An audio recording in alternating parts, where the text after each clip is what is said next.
is going to court. You have evidence that this election, that there was at least vote rigging in these elections.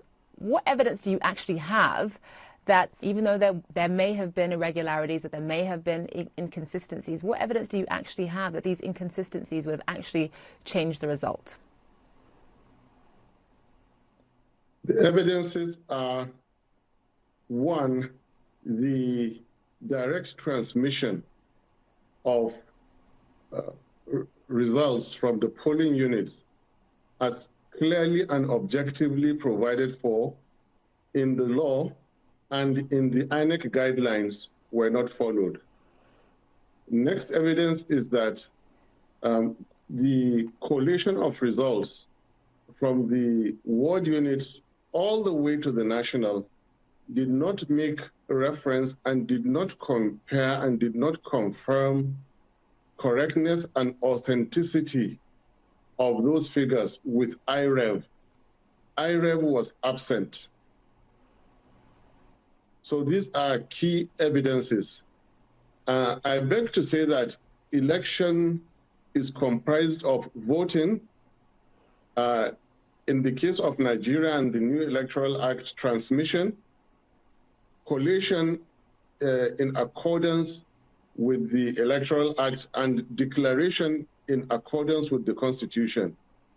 What we noticed on Saturday is that after voting, everything else failed and fell into the hands of others besides the INEC. These are the evidences we have. And there is inconsistency between figures now on IREV and declared figures for that. Then there is also the figures we have with our party agents. Mm-hmm. Yeah. Okay, so most of what you've just said outlines, what I was saying earlier, that there may indeed have been inconsistencies. They may have even been corruption. But what I think the APC is trying to get you guys to prove is that these inconsistencies would have actually changed the outcome of these elections. There are 176,000, right. Okay. I'm sorry, sir, there are 176,000 polling units across Nigeria. When you think about your evidence, does your evidence cover the breadth of all the polling units across the country? Just talk to us a bit more about what you actually have.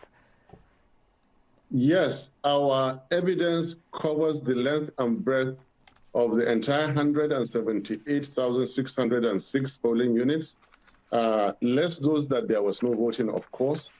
Our results, our EC8As in the possession of our party agents collated shows far higher scores by the Labour Party than the APC.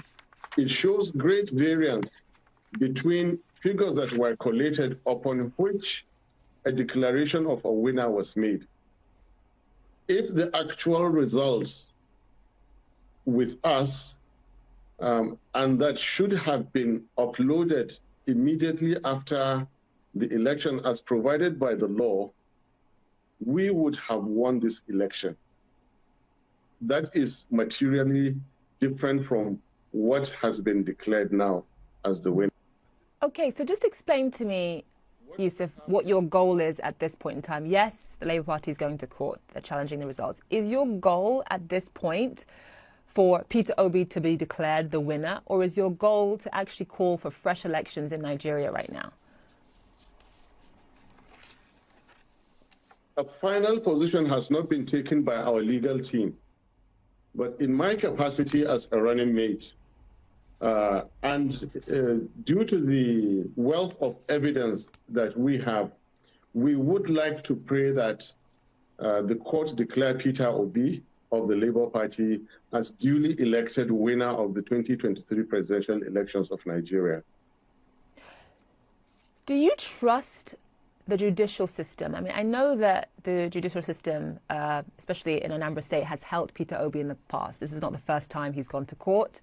And actually, he's been quite successful in the past. But this is different. There's never been a court ruling that's overturned a presidential election result in Nigeria. I mean, do you actually trust, do you have faith in the court system to actually take this forward?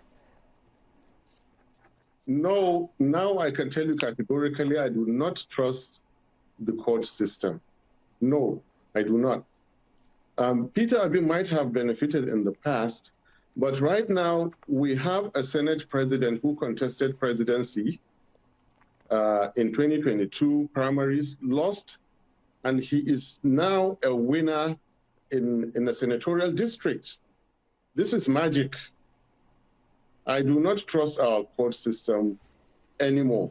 Nigeria is suffering from a series of failed promises. 2023 presidential elections is just one of them. These promises have reached all the way to the United Nations. Promises of securing Nigeria failed, improving our economy failed, fighting corruption failed. So I do not trust anything that I'm sorry that our authorities are saying. I would have loved to be singing a different song at this point. Patriotic lover of my country, and I'll do anything to improve my country. But sadly, I don't believe, I have no confidence in the legal system. But this is no reason for us not to go to court. Okay. We shall go to court. It's no reason for we shall go to court and demand our rights, because history is full of first times. Mm-hmm. The wealth of evidence that we have, it requires more than magic to fail to declare us the winners. Yusuf, we have to leave it there. Appreciate you joining us on the program. Yusuf Lati.